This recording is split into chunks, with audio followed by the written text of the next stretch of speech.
요한복음 7장 1절부터 24절까지 말씀인데요. 같이 읽는 것은 1절부터 9절까지만 같이 읽겠습니다. 제가 먼저 읽겠습니다. 그 후에 예수께서 갈릴리에서 다니시고 유대에서 다니려 아니하심은 유대인들이 죽이려 함이러라. 유대인들의 명절인 초막절이 가까운지라. 그 형제들이 예수께 이르되 당신이 행하는 일을 제자들도 보게 여기를 떠나 유대로 가소서. 스스로 나타나기를 구하면서 묻혀서 일하는 사람이 없나니 이 일을 행하려 하거든 자신을 세상에 나타내소서 하니, 이는 그 형제들까지도 예수를 믿지 아니함이러라. 예수께서 이르시되 내 때는 아직 이르지 아니하였거니와 너희 때는 늘 준비되어 있느니라. 세상이 너희를 미워하지 아니하되 나를 미워하나니 이는 내가 세상의 일을 악하다고 증언함이라. 너희는 명절 때 올라가라. 내가 때가 아직 차지 못하였으니 나는 이 명절에 아직 올라가지 아니하노라. 이 말씀을 하시고 갈릴리에 머물러 계시니라. 아멘. 자, 요한복음 지금 계속해서 저희가 보고 있는데요. 오늘은 7장으로 왔습니다. 7장에서는 지금 이때가 2절에 보니까 초막절에 가까웠다 이렇게 얘기를 하고 있어요. 초막절은 9월 말, 10월 초 이때쯤인 거예요. 그런데 이제 우리 6장에서는 예수님께서 오병이어 표적을 행하셨고 그때는 6월절이라고 얘기하고 있습니다. 요한복음에서 예수님께서 항상 절기가 계속 등장하거든요. 6월절 날은 몇 번 등장하는지 아세요? 예수님께서 사역을, 그러니까 하나님의 아들로서 사역을 시작하시고 나서 6월절이 요한복음에 3번 나옵니다. 요한복음 2장에 나오고 또 우리 지난번에 오병이어 기적 행했던 6장에 나오고 12장에 나와요. 6월절은 이스라엘 달력으로는 1월 14일이고 우리가 쓰는 달력으로는 3월 말 그렇게 돼요. 근데 이제 6월절을 3번 지났다라고 해서 예수님께서 하나님의 아들로서 사역을 시작한 것이 한 몇 년 정도 하셨냐라고 하면 3년 정도 사역을 하셨다라고 보는 것입니다. 마지막 6월절 날 예수님께서 십자가에 죽으셨죠.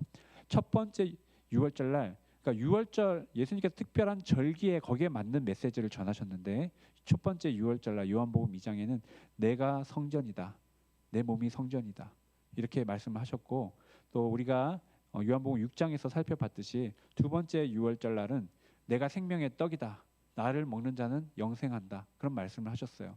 세 번째 6월절에 내가 하나님의 어린 양으로서 이제 십자가로 가시는 거죠. 예, 그런데 이제 두 번째 6월절이 지나고 그다음에 이제 초막절이 왔기 때문에 그 기간은 한 6개월 정도 기간입니다. 여러분 6장에서 이제 우리가 지난주 살펴봤던 6장에서 분위기가 어땠는지 좀 기억하시나요? 분위기가 좋지 않았어요. 많은 사람들이 내가 생명의 떡이라고 하니까 오병이어 기적으로 이제 먹을 때는 좋았는데 내가 생명의 떡이 나를 먹고 마셔라 그렇게 말을 하니까 사람들이 이해가 안 되는 거예요. 이해가 안 되는데 예수님께서는 나를 씹어 먹어야지 산다 이렇게 얘기를 하시니까 제자들도 많이 떠났어요. 12 제자들에게 너희도 떠나느냐 이렇게 끝난 거잖아요. 그리고 12 제자들 가운데서도 너희 중 하나는 마귀다 이렇게 얘기를 하셨잖아요. 그 후에 6개월이 지났어요. 그 6개월 동안 예수님은 무엇을 하셨을까요? 어디에 계셨을까요? 갈릴리 북쪽에 계셨던 것 같아요. 제자들이랑. 예수님께서는 첫 번째 6월절 날 예루살렘에 올라가셨어요. 두 번째 이제 사역의 두 번째 6월절 날 안 올라가셨어요. 그리고 6개월 동안 이제 시간이 지났어요. 이때 이제 초막절이 가까이 왔습니다. 오늘 말씀을 통해서 말은 다 이렇게 좋아 보이는 말이 많은데, 그러니까 사랑의 말, 상식적인 말 이런 말들이 많은데 이 말을 그대로 받아들이면 안 되고 이 말은 어디에서 왔는가 잘 생각해서 받아들여야 된다라는 것을 우리가 한번 생각할 수 있으면 좋을 것 같습니다. 첫 번째로 예수님의 형제들이 예수님께 말했어요. 형 걱정되는 거예요. 아니 제자들도 이렇게 있는데 큰 기적을 행했다는데 왜 사람들한테 안 가냐는 거예요. 사람들한테 안 가고 있으니까 제자들이 유대로 가라, 예루살렘으로 가시라.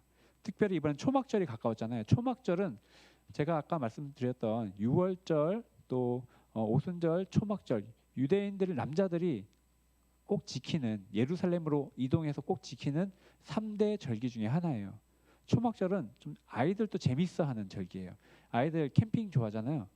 그렇죠? 텐트 치고 이거 좋아하잖아요. 초막절은 옛날에 광야에서 하나님께서 우리를 지켜주셨고 앞으로도 하나님께서 때때마다 비를 내려주시고 보호 인도하신다는 걸 기념하기 위해서 그러니까 텐트 비슷하게 초막으로 집을 짓고 일주일 동안 지내면서 절기를 지키거든요. 아이들이 얼마나 재밌어할까 이 생각해요. 그래서 사람들이 다 예루살렘으로 몰려와가지고 초막절을 즐겁게 지키는데 제자들이 그 형제들이 예수님 보고 예루살렘으로 가시라고, 예루살렘으로 가서 얼마나 능력이 있는지 우리에게만 보여주지 말고 그 사람들에게 보여주시라고 그렇게 얘기를 하는 것입니다. 그러면서 4절에 보니까 아주 예수님을 약간 이렇게 조언을 해요. 조언을 뭐냐면 스스로 나타나기를 구하면서 묻혀서 일하는 사람이 없나니 이 일을 행하려 하거든 자신을 세상에 나타내소서 하니. 아니 나타내고 싶어 하면서 왜 묻혀 있냐? 자기가 정말 하나님 이렇게 드러나고 나타내려면은 그 가서 세상 사람들 앞에서 그렇게 능력을 행하시고 말씀을 전하시고 그렇게 하라 그렇게 얘기를 한 것입니다. 어떻게 들리십니까? 할 수 있는 얘기죠. 우리 가족들이 하는 얘기가 보면은 가만히 들어보면 우리를 위해서 하는 얘기들이 가족들이니까 한다는 얘기들이 많이 있어요. 아마 예수님의 형제들도 그렇게 하는 얘기일 거예요. 근데 말에는 더 깊은 게 숨어 있어요. 말은 우리가 들릴 때 아무리 좋은 얘기라도 그거 그냥 좋다고 받아들이면 안 되는 부분들이 있어요. 자, 예수님께서는 그 말을 받아들이지 않으시고 먼저 뭐라고 하셨냐면 6절에 내 때는 아직 이르지 아니하였거니와 너희 때는 늘 준비되어 있느니라 이렇게 말씀하셨어요. 예수님께서는 때에 따라서 움직이신다라는 거예요. 내 때는 아직 안 됐다. 너희 때는 뭐 언제든지 준비됐다 이런 말씀이에요. 그러니까 예수님의 형제들에게는 너 출세하고 싶으면 너 언제든지 너는 아무 때나 하면 돼. 너 세상에 성공하고 싶으면 너는 아무 때나 하면 돼. 근데 나는 때가 있어. 그 얘기예요. 내 때는 아직 안 된 거야. 사람들에겐 때가 없어요. 그냥 내가 할 수 없어서 안 하는 것일 뿐이지 뭐 내가 출세하고 싶다 할 수 없어서 안 하는 것일 뿐이지 기회만 되면 얼마든지 이제 가는 거죠. 예수님께서는 때가 있는데 이 때라는 단어가 우리가 보통 시간을 의미하고 때를 의미하는 그 단어가 아니고 카이로스, 그러니까 뭔가 하나님이 정하신 어떤 그런 때, 하나님께서 말씀하시고 감동하시고 하나님께서 정하신 그 때가 나에게는 때가 있다 이런 얘기를 하신 거예요. 내 때가 아직 안 됐다. 우리 물을 포도주로 바꾸실 때 예수님께서 이제 아직 내 때가 되지 않았습니다. 마리아에게 내 때가 되지 않았습니다. 그렇게 얘기하잖아요. 그런데 잠시 뒤에 마리아가 그 하인들 보고 무엇이든지 시키는 대로 하라고 하니까 바로 물을 포도주로 바꾸시잖아요. 내 때가 되지 않았다고 하셨는데 바로 때가 또 되는 거예요. 예수님께서 손님으로 계실 때는 일 안 하신다고 말씀드렸죠. 그때 예수님께서 무엇이든지 시키시는 대로 하라. 그렇게 마리아가 이렇게 하니까 그때가 된 거예요. 이게 시간적인 때가 아닌 거죠. 내 때가 되지 않았다 이렇게 말씀을 하셨어요.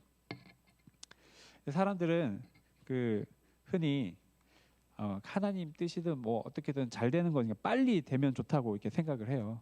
그런데 예수님께서는 이게 속도의 문제가 아니고 그러니까 하나님의 때 기다리고 순종하고 하나님 때를 살피고 하는 그 순종의 문제를 말씀하세요. 근데 오늘 이렇게 보니까 그 예수님께 하는 제자 형제들의 말이 뭐냐, 빨리 가서 출세하라는 거거든요. 능력을 보여서 출세하라. 그런데 이 비슷한 얘기를 우리가 생각나세요? 광야에서 사단이 너 저기 예루살렘 성전에 올라가서 뛰어내려.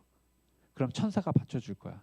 그럼 이것을 보고 많은 사람들이 너를 하나님의 아들로 인정할 거야. 이렇게 이제 성전에 가서 뛰어내리라고 시험을 하잖아요. 그러니까 사단이 그렇게 시험했을 때 예수님께서는 넘어가지 않으셨어요. 그런데 그 후로 사단이 등장하지 않는다고 생각했거든요. 그런데 사단이 등장해요. 어떻게 등장하는지 아세요? 베드로에게 예수님께서 뭐라고 하세요? 예수님 십자가 진다고 베드로에게 얘기하니까 베드로가 선생님 죽으시면 안 된다고, 절대 그런 일 일어나면 안 된다고 그렇게 얘기하니까 예수님께서 사탄아 물러가라. 베드로에게 사탄아 물러가라. 베드로가 선생님을 위해서 하는 얘기라고 했어요. 인간적으로 선생님이 십자가에 죽으세요 이렇게 얘기할 수 없잖아요. 그런데 예수님께서는 그 얘기에 사탄의 음성을 들으신 거예요. 사탄아 물러가라. 그러면은 베드로를 통해서 사탄이 얘기를 했다면 그 사이에는 예수님께서 그 공생애를 하면서 그 사이에는 사단이 나타나지 않았는가? 그렇지 않다는 거예요. 예수님의 형제를 통해서 또 예수님에게 시험하는 거예요. 빨리 가라고. 출세해야 되지 않냐고. 똑같은 내용이에요. 사단이 여러분 사단의 모양으로 이렇게 나타나가지고 우리를 시험하면 우리는 예수님의 이름으로 물러가라 이렇게 할 수도 있겠는데 내가 잘 알고 나랑 가깝고 내가 마음을 줬고 또는 너무 가까운 그 사람이 그렇게 얘기를 하면 그게 우리가 참 쉽지 않은 거예요. 아담이 선악과를 먹었는데 아담은 먹으면 죽는다고 하신 하나님의 말씀 알았어요. 그런데 누가 아담에게 먹으라고 했어요? 누가 아담에게 선악과를 먹으라고 했어요? 사단이 나타나서 한 게 아니고요. 하와가 말한 거예요. 하와가. 그런데 하와는 그 얘기를 누구에게 들었느냐? 뱀에게 들었어요. 사단이 뱀을 통해서 먼저 아담에게 바로 유혹하면 아담이 그냥 머리를 밟아버릴 테니까 말도 안 되는 소리 하고 있어 이렇게 얘기할 거니까 아담에게는 바로 못 나타나고 하와를 먼저 유혹하고 하와를 통해서 아담에게 유혹하고 그렇게 해서 아담이 먹게 된 거잖아요. 그러니까 우리 가까이에 있는 나랑 내가 믿었던 그런 사람을 통해서도 사단이 얼마든지 얘기할 수 있다는 거예요. 여러분 가까이 있는 사람에게 그럼 난 믿지 말아야 되나? 말을 분별해야 된다. 믿음이 없을 때 내가 믿음이 없을 때 사단의 도구가 될 수 있어요. 누구라도 예수님을 믿지 않는 믿음이 없을 때 누구라도 이 사람에게 사단의 도구가 될 수 있어요. 통로가 될 수 있어요. 그래서 우리가 깨어 있어야 되는 거예요. 뭐가 문제입니까? 성공하면 되잖아요. 제가 아는 어떤 분이 자기가 일이 좀 잘 풀려야 되는데 일이 잘 안 풀린다고 기도를 해도 안 풀리고 하나님이 왜 이러시는지 모르겠다고 기도하니까 더 안 풀리는 것 같다고 이렇게 얘기하시는 분은 얘기를 들었어요. 그래서 하나님께 뭐 불평과 원망이 막 있는 거예요. 근데 이 사람이 원하는 그 성공은 뭐냐면 그 사단이 줄 수 있는 거거든요. 사단이 하라는 거예요. 너 그냥 구해. 부어줄게. 이거예요. 근데 예수님이 원하시는 것은 뭔지 아세요? 예수님 왕이 안 되려고 그러신 게 아니고요. 여러분 잘 보세요. 사람이 높여주잖아요. 그러면 그 높여준 사람이 다시 낮춰버릴 수도 있어요. 맞죠? 사람이 인정해주잖아요. 그 인정해줬던 사람이 다시 무시해버릴 수도 있어요. 예수님이 원하시는 거는 사람들이 인정해주고 그게 아니고요. 하나님이 인정해서 높여주셔서 사람들이 결국은 예수님을 왕으로 인정하는 것을 예수님께서는 보고 계셨어요. 때가 있는 거예요. 때가.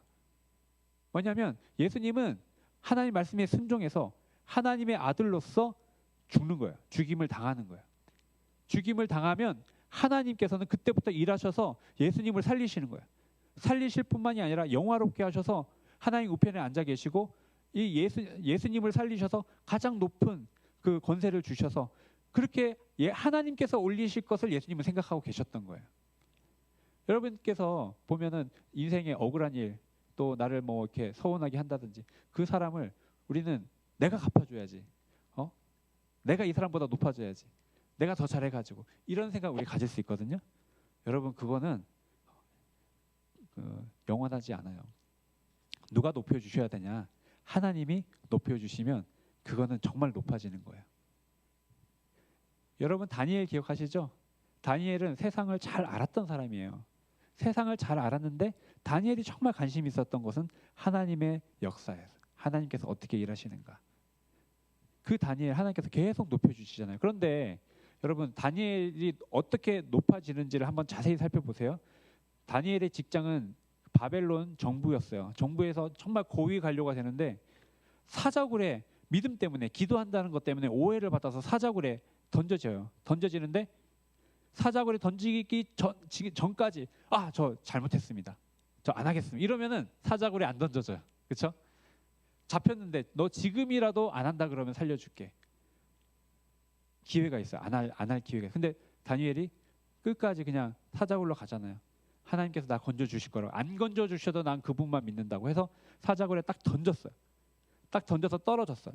그때부터는 이제 다니엘이 할 수 있는 것은 없다. 할 수 있는 게 아무도 없어요. 거기서부터 바톤 터치가 일어나는 거예요. 하나님께서 그때부터는 사자들이 다니엘을 해치지 못하도록 천사들이 지켰다 그랬죠. 그러고 다음날 아침에 왕이 와서 다니엘아, 살아계신 하나님이 정말 널 보호해 주셨냐? 네, 하나님께서 저를 지켜주셨습니다. 다니엘 건져내요. 그리고 다니엘을 모함했던 사람들을 사자굴에 던지는데 바닥에 떨어지기도 전에 사자가 잡아먹어요. 뭘 말하느냐? 성경을 가만히 보세요. 하나님께서 일하시는 때가 있어요. 하나님이 일하시는 때는 하나님의 사람이 직장에서 실수해가지고 죄를 지어가지고 고난받는 게 아니고요. 믿음 때문에, 내가 믿음 때문에 오해받고 믿음 때문에 억울하고 믿음 때문에 왕따 당하고 믿음 때문에 갇혀졌을 때, 내가 이제 할 수 있는 게 없을 만큼 고립됐을 때 바톤 터치가 일어나더라고요. 하나님께서 그 사람을 높여주시는 그런 일들이 성경에서 계속해서 나와요. 그래서 예수님이 하고자 하시는 것은 뭐냐면, 너희들은 출세하고 싶으면 출세해. 너희 때는 언제라도, 너희 때는 언제라도 있어. 근데 예수님께서 하시는 것은 하나님이 일하시는 것을 보기를 원하시기 때문에 내 때는 아직 아니야 라고 말씀하시는 거예요. 보세요. 예수님을 믿는다고 하는데 뭐 열심히도 안 하고 뭐 죄는 죄대로 짓고 예수님을 믿는다고 하는데, 근데 그 사람을 하나님께서 이렇게 높여주셨어요. 그러면 하나님이 영광을 받으실까요? 아니면 이상하다라고 이상하다라고 이게 생각이 될까요? 이상하다 생각이 되겠죠. 예. 그런데 어떤 사람이 죄 때문에 고난 받는 게 아니고, 그 사람이 다 잘하는데 신앙이 유별나, 하나님을 너무 잘 믿는 것 같은데 이런 믿음 때문에 고난을 당한다고 생각해 보세요. 근데 그 사람이 모함을 받고 억울한 일을 당하고 이게 정말 망할 것 같았는데 하나님께서 살려주셨어. 사람들이 야, 하나님이 살아계시네. 그러니까 그런 때가 있다는 겁니다. 하나님은 하나님의 영광을 위해서 일하시지 우리 자유를 위해서 일하시거나 우리가 잘 되기 위해서 일하시지 않거든요. 그래서 예수님께서는 항상 십자가의 때를 생각하시는 거예요. 십자가에서 죽으시고 나서 그때부터 하나님께서 역사하시는 그때를 예수님께서 염두에 두시는 것입니다. 그러니까 아무리 가서 좀 빨리 성공하세요, 빨리 출세하세요, 사람들 많은 데 가서 좀 능력을 좀 보여주세요 라고 해도 예수님은 안 움직이시는 거예요. 제가 예전에 이런 이야기를 한번 드린 적이 있는지 없는지 제가 저는 헷갈리는데, 우리 나라에서 옛날에 국기에 대하여 배례를 했다라고 이렇게 하거든요. 그러니까 국기에 대해서 이렇게 절을 하는 거죠. 인사를 이렇게 하는 건데, 근데 이제 교회에서 그거는 우상 숭배다라고 가르친 거예요. 우상 숭배다. 그래서 애들이 가가지고 국기에 대해 배례를 하는데 안 한 거예요. 그랬더니 이제 교장 선생님이 너무 화가 나가지고 걔네들을 때렸대요. 옛날에는 막 때렸어요. 예, 근데 거기 선생님 중에서 교회 학교 선생님이 계셨던 거예요. 그 교회 다니는 집사님이 선생님이 있는 거예요. 그러니까 이 선생님이 너무 괴로운 거예요. 그래가지고 이 선생님이 나는 도저히 계속 못하겠다. 그래서 사표를 쓰겠다고. 그래서 교회에 가서 저희 사표를 써야겠다고, 이런 상황에서 그렇게 얘기를 했는데, 뭐라고 했냐면, 이제 학교에서는 보통 사표 쓸 때 일신상의 이유로, 개인적인 이유로 사표합니다. 그렇게 사임하는 이유를 이렇게 써서 내는데, 교회에서 신앙의 이유로, 신앙적인 이유로 사임합니다라고 쓰라고 이렇게 얘기를 해준 거예요, 교회에서. 신앙적인 이유로. 근데 그분이 정말 그렇게 썼어요. 근데 교장 선생님이 이게 뭐냐, 바꿔라. 저는 신앙적인 이유로 하는 거라고. 근데 그게 교육부로 올라가서 계속 올라가서 교육부 장관까지 올라가고, 그때 박정희 대통령까지 올라갔어요. 그래서 바뀐 거예요. 배례가 없어지고 국회 대통령이 이걸로 바뀐 거예요. 예. 그러니까 하나님은 언제 역사하시냐고 했을 때, 내가 신앙적인 것 때문에 고난을 받고, 그런데도 하나님 믿음을 붙잡고 있을 때 바톤 터치가 되는 것을 성경에서 많이 볼 수 있습니다. 예수님께서 또 뭐라고 하셨냐면, 세상이 너희를 미워하지 아니하되 나를 미워하나니 이는 내가 세상의 일을 악하다고 증언함이라. 7절에 보십시오. 세상이 너희를 미워하지 않는다라는 거예요. 왜 미워하지 않을까요? 세상은 왜 미워하지 않을까요? 나는 미워하는데 너희는 미워하지 않아. 그렇게 얘기하잖아요. 오늘 요한복음 17장에 보면은 제자들에게 예수님께서 뭐라고 하셨냐면 19절, 네, 17장에 나온 15장 19절에 보면은 너희가 세상에 속하였으면 세상이 자기 것을 사랑할 것이나 너희는 세상에 속한 자가 아니요 도리어 내가 너희를 세상에서 택하였기 때문에 세상이 너희를 미워하느니라. 다시 말해서 예수님의 제자들에게는 예수님이 뭐라고 하시냐면 세상이 너희를 미워한다 라고 얘기했어요. 근데 예수님의 형제들에게는 세상은 너희를 미워하지 않는다 라고 얘기를 했어요. 요한복음 17장에도 보면은 예수님께서 제자들에게 17장 14절입니다. 내가 아버지 말씀을 그들에게 주었사오매 세상이 그들을 미워하였사오니 이는 내가 세상에 속하지 아니함 같이 그들도 세상에 속하지 아니함으로 인함이니라. 예수님이 보실 때 예수님의 제자들은 세상에 속하지 않았기 때문에 세상의 미움을 받게 된다는 거예요. 세상은 여러분 교회를 미워할 수밖에 없어요. 왜 미워하냐면 하나님에 대한 반감이 있어요. 하나님에 대한 반감이 있기 때문에 하나님과 관계된 모든 것들은 미워하게 되어 있어요. 예수 믿는 사람이 뭘 잘못했다 그러면 아주 신나게 봐라라고 하고 미워하고 공격하게 되어 있어요. 세상은 하나님에 대한 반감이 있는 거예요. 근데 예수님께서 제자들에게 너희는 세상에 속하지 않았기 때문에 세상의 미움을 받을 것이다 라고 얘기를 하셨어요. 그런데 예수님은 형제들에게는 너희는 세상이 너희를 미워하지 않는다라고 얘기를 했어요. 세상이 미워하지 않아요. 왜 그래요? 세상이 좋아하는 돈 너희도 좋아하고 세상이 좋아하는 출세 너희도 좋아하고 사탄이 준다는 거 너희 다 좋아하니까. 사탄은 이 예수님의 형제들에게는 물어보지도 않아요. 물어보면 나 그렇게 해달라고 그럴 거예요. 내가 너 이 세상의 영광을 다 줄게 물어보지도 않아. 이미 세상에 그걸 구하고 있어요. 예수님이나 되니까 시험을 하는 거지. 세상에 속했기 때문에 세상은 너희를 미워하지 않아. 오히려 너를 사랑할 거야. 그러나 하나님께 속한 사람은 세상이 미워한다는 거예요. 왜? 어떻게 하나님께 속합니까? 예수님께서 그렇게 말씀하셨어요. 17장에 보면 내가 하나님 말씀을 너에게 말씀을 주어서 말씀을 들어서 세상에 속하지 않고 하나님께 속했다. 네, 그래서 예수님이 볼 때 형제들은 지금 세상에 속한 사람이에요. 가깝지만 세상에 속한 사람. 그런데 막 뭐라고 하진 않으시고 너희들은 언제든지 가도 된다. 너희들 먼저 올라가라. 이렇게 해서 올라가라고 하셔요. 교회에서 이제 예전에 교회 역사를 보면은 집에서 그렇게 많이 핍박을 받더라고요. 교회를 자기 혼자 아이들 혼자 교회 다닐 때 엄마 아빠가 야 어떻게 교회 갈 수가 있냐. 특히 제사 지내고 이런 집에서 어떻게 교회 갈 수 있냐. 그리고 교회 다니는 사람들이 그 교회 안 다니는 분들이 교회 이제 다닌다고 해서 비꼬면서 막 이렇게 그런 얘기들을 많이 듣거든요. 그래 아무리 가깝지만 혈육적으로 아무리 가깝지만 그 영적인 소속이 다르면 안 통하는 거예요. 대화가 안 통하는 거예요.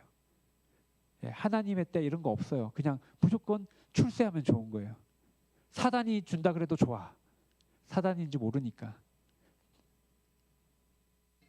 그래서 예수님은 외로우시지 않으셨을까 이런 생각을 합니다.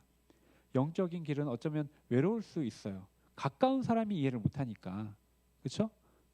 하나님만 붙잡고 하나님의 위로를 받고 십자가의 길로 가는 거예요. 예수님의 제자들도 예수님의 말씀을 들었지만 사실은 십자가를 잘 몰랐어요. 변화산에 올라가서 정말 영광스러운 정말 황홀한 그런 걸 경험하잖아요. 베드로가 우리 여기서 계속 살고 싶다고, 우리 여기서 계속 머물고 싶다고, 여기 집 짓고 살자고 그렇게 얘기를 해요. 그런데 하늘에서 소리가 들려요. 이는 내 사랑하는 아들이니 너희는 그의 말을 들으라. 예수님의 말을 들으래요. 예수님은 뭐라고 하세요? 내려가자. 내려가자. 십자가 져야 된다. 내려가자. 십자가를 통과해서 하나님께서 높여주시는 거예요. 하나님이 일하게 만드시는 거예요. 여러분 삶에서 하나님이 일하게 좀 만들어 보시기를 원합니다. 이 사람이 왜 저렇게 하냐? 아, 믿어서 저렇게 하는구나. 유별나다. 하나님이 일하게 만들어 보세요.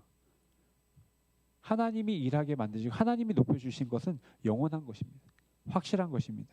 예수님은 그것을 생각하고 그때를 기다리고 걸어가셨습니다. 예수님께서 그러면 예루살렘에 안 가셨는가? 형제들 다 보내시고 조용히 가셨어요. 우리는 예수님이 빨리 뜻을 좀 이루시고 빨리 뭔가 기도 응답해 주시면 좋겠다 하지만 정확한 때에 정확하게 움직이십니다. 괜히 빨리 움직여서 말 만들지 않으시고요. 정확한 때에 조용히 올라가셨어요. 우리의 때와 달라요. 하지만 가장 확실한 때 하나님께서는 일하세요. 그런데 놀랍게도 거기 예루살렘 모여있는 사람들의 가장 관심사가 뭐냐면 예수가 올라오나? 예수가 여기 있나? 어디 있나? 예수가 어떤 사람이지? 그 사람 좀 이상한 사람인데? 아니야, 그 사람 좋은 사람이야. 아니, 좀 미친 사람 같아. 사람들을 막 선동하는 사람인 것 같아. 예수님에 대해서 사람들이 굉장히 이렇게 옥신각신 얘기를 하고 있었던 장면이 보여요. 그래서 11절에 보면은 유대인들이 예수를 찾으면서 그가 어디 있냐 찾아요. 그렇죠? 12절에 보면 무리 중에서 수군거림이 많아서 어떤 사람은 좋은 사람이다, 어떤 사람은 아니야, 무리를 미혹한다. 그래서 예수님에 대해서 도대체 이 사람이 어떤 사람인지 사람들이 막 얘기를 하는 거예요. 그때 예수님께서 가만히 계시지 않아요. 예수님께서 말씀을 전하시는 거예요. 여러분, 역사상에 지금 2030년 정도 지났잖아요. 예수님 오신 지가. 그런데 역사상에 사람의 죽음에 대해서, 부활에 대해서, 이 세상 끝의 종말에 대해서, 하나님의 역사에 대해서 예수님처럼 분명하게 말씀하신 분은 없어요. 죄에 대해서, 죄의 문제 어떻게 해결을 해야 되는지, 사랑에 대해서, 공의에 대해서 예수님처럼 선명하게 말하는 사람이 없어요. 예수님의 가르침은 그때도 놀랍고 지금도 놀라운 가르침이세요. 사람들이 예수님의 가르침을 들어요. 예수님께서 분명하게 하나님의 뜻을 선포하세요. 그리고 사람들의 반응이 무엇입니까? 15절입니다. 유대인들이 놀랍게 여겨 이르되 이 사람이 배우지 아니하였거든 어떻게 그를 아느냐 하니. 배우지 않았다는 것은 좋은 선생님 밑에서 배우지 않았다는 뜻이에요. 그러니까 이 사람 학교가 어디냐, 이 사람 도대체 어떤 선생님에게 배웠냐. 아니, 배우지 않았잖아. 그런데 이 사람이 어떻게 이런 가르침을 할 수 있냐, 그 얘기를 하는 거예요. 사람들이 출신 따지고요, 배경 따지고 학벌 따져요. 어디서 배웠냐. 하지만 그 순간에 말씀의 본질은 사라져요. 예수님 말씀하신 본질은 사라지고 지금 이 출신이 어디냐, 이거 가지고서 지금 얘기하고 있는 거예요. 사람들이 이게 출신을 보니까 저도 공부를 좀 더 해야 되지 않을까, 이런 생각을 가끔씩 하는 거예요. 공부를 시작했는데 끝내지를 못했거든요. 좋은 좀 학교를 그냥 공부를 해가지고 내 학벌을 만들어야 되나? 본질이 아니에요. 본질이 아닙니다. 좋은 교회, 좋은 건물도 본질은 아니에요. 화려한 조명, 우리가 지금 LED로 바꾸려고 하는데 본질이 아니에요. 사실 저는 본질이 아닌 것에는 별로 관심이 없습니다. 별로 관심이 없어요. 해도 되고 안 해도 되고, 누가 뭐 별로 그렇게 관심이 없어요. 본질이 아니거든요. 본질이 흐려지는 거예요. 외적인 것을 보니까. 사람들은 이 하나님의 이게 뜻을 먼저 잘 알고 그렇게 이런 것들이 검증이 돼야 이제 순종할 수 있다, 이렇게 생각을 하는 것 같아요. 예수님께서는 뭐라고 하셨냐면 하나님의 뜻을 어떻게 알 수 있는가. 내가 말한 것은 사람이 알려준 교훈이 아니고 하나님의 말씀인데 17절입니다. 사람이 하나님의 뜻을 행하려고 하면 이 교훈이 하나님께로부터 왔는지 내가 스스로 말함인지 알리라. 하나님의 뜻을 어떻게 알고 또 이게 정말 하나님의 말씀인지 어떻게 알 수 있느냐. 순종하려고 해보면 알 수 있다는 거예요. 그러니까 지켜보려고 하면 알 수 있다는 것입니다. 그러니까 오늘 말씀 이게 들으면서 뭘 가야 되냐, 이게 말씀 붙잡고 내가 한번 어떻게 지켜야겠다, 한번 이 말씀대로 한번 살아야겠다, 순종해보면 이게 하나님의 말씀인지 아닌지 알 수 있어요. 여러분에게 많은 생각들이 흘러가고 많은 정보가 막 들어와요. 다 받아들이면 안 된다는 겁니다. 말에는 그 배우가 있어요. 어디에서 왔냐, 어디에서 왔느냐. 말을 가려야 되는 거예요. 가까운 사람이 말했다고 이거 다 받아들이고 또 유명한 유튜브가 말했다고 재밌다고 다 받아들이고 그러면 안 되는 거예요. 로마서 8장 6절에 뭐라고 합니까? 육신의 생각은 사망이요 영의 생각은 생명과 평안이다. 생각에도 영의 생각이고 육신의 생각이 있어요. 육신의 생각은 사람에게서 나온 생각들이에요. 그것은 사망이에요. 생각을 육신의 생각이냐 영의 생각이냐 나눠서 들어야죠. 예수님이 보실 때 예수님의 그 형제들은 세상 사람들이었어. 세상에 속한 사람이었어. 세상의 임금은 사단이에요. 이 형제들이 아주 나쁜 사람이란 뜻이 아니라 그 영향력 아래에 있는 거예요. 그러니까 안 들으시는 거예요, 예수님께서. 예수님은 하나님의 말씀을 들으시는 거죠. 하나님의 뜻만 따라가시는 거죠. 여러분도 마찬가지로 다 들으면 안 되는 거예요. 누가 나에게 상처 주게 했다고 상처 줬다고 상처받고 때린다고 맞고 무리하게 한다고 열받고 그러면 안 된다는 거예요. 받아들이지만 않으면 되는 거예요. 하나님의 말씀은 받아들이고 하나님의 말씀도 우리 옆에 있는 분들 통해서도 하나님 말씀하실 수 있어요. 옆에 있는 믿음의 형제들 통해서 하나님께서 말씀하실 수 있어요. 하나님 말씀을 받아들이는 거예요. 아닌 것은 받아들이지면 안 되는 것이죠. 하나님 말씀은 순종하면 이게 진짜 하나님 말씀인지 알아져요. 하나님 만나고 싶으세요? 말씀 하나 붙잡고 순종해 보세요. 많은 거 필요 없어요. 하나 붙잡고 순종해 보세요. 원수를 사랑하라. 이거 너무 이해하기가 어려워서 순종 못하는 거 아니거든요. 너무 분명하잖아요. 옆에 있는 사람들 사랑하라. 이거 뭐 어려운 거 아니잖아요. 순종하려고 해보면 이거 잘 안 되는데 힘든데 순종하려고 해보면 거기에 하나님께서 말씀하셨다는 걸 알게 돼요. 하나님의 역사하심이 그때 순종하려고 할 때 우리 삶 가운데 보이는 거예요.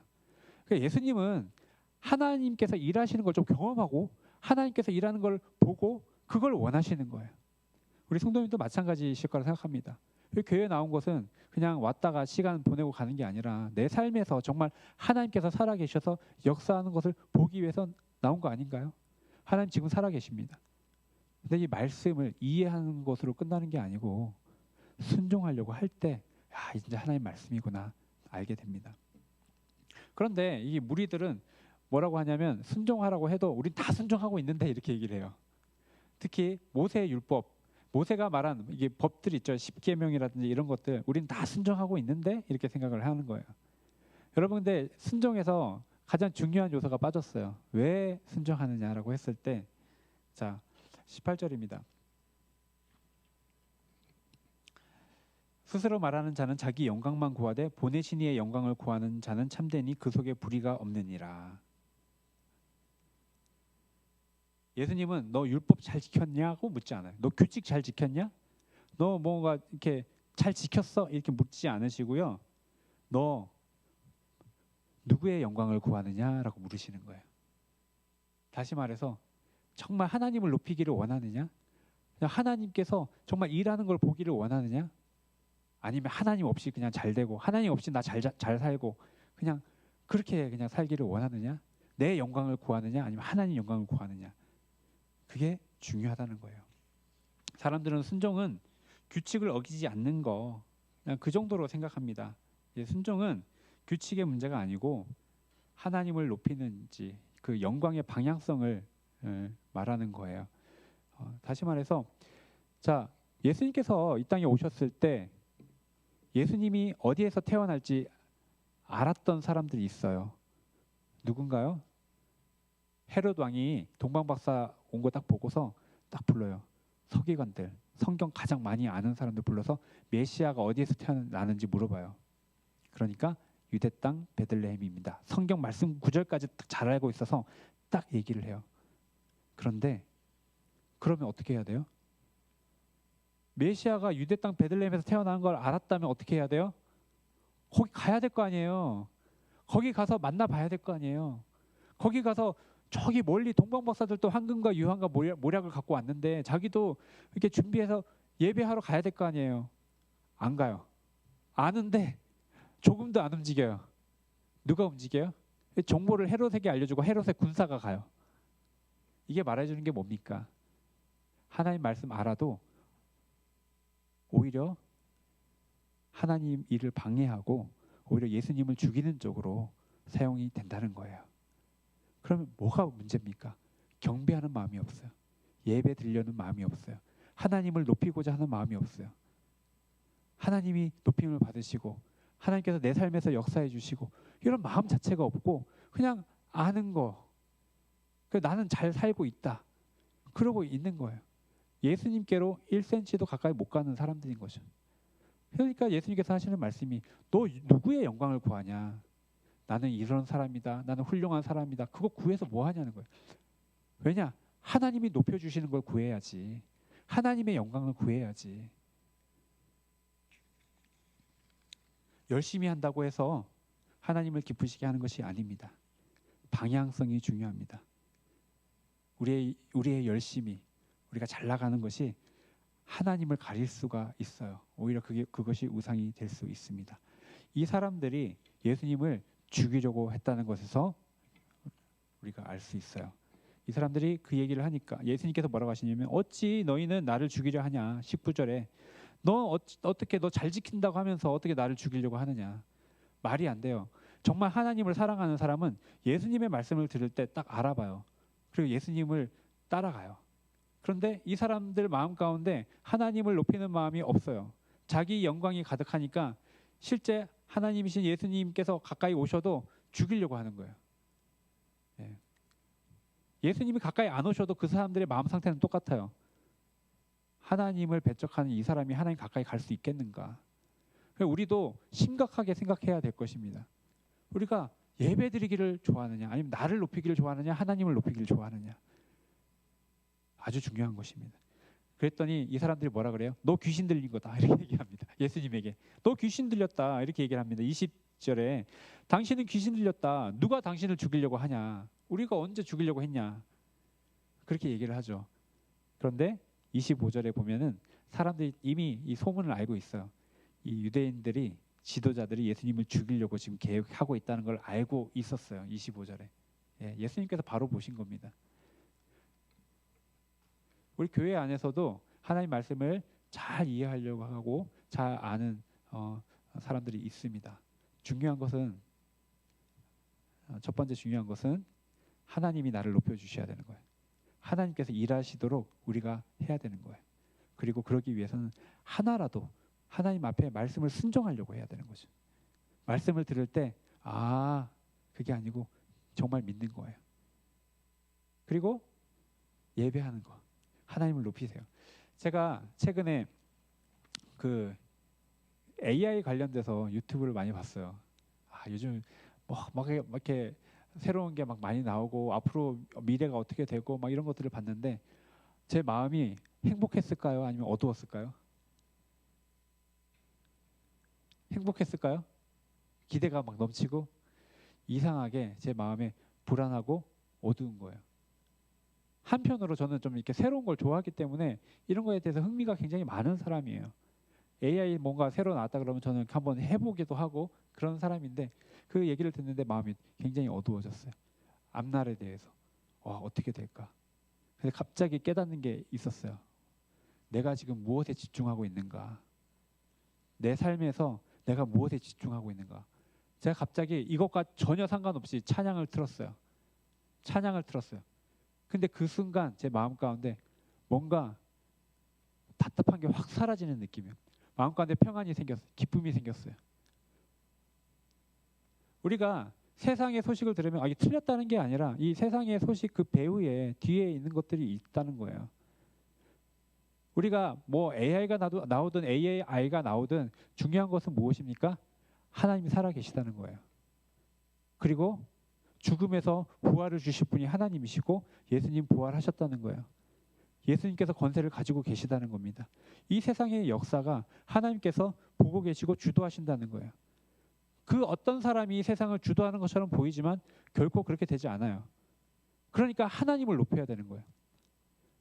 어느 순간이라도 우리 찬양할 때는 막 마음이 기쁜데 찬양하고 밖에 나갈 때 마음이 어두워진다. 왜 그럴까요? 찬양하는 마음, 여기서만 찬양하고 밖에 나가서는 하나님을 높이지 않고 나를 높이니까, 하나님 높이는 거 잊어버리니까 그런 거예요.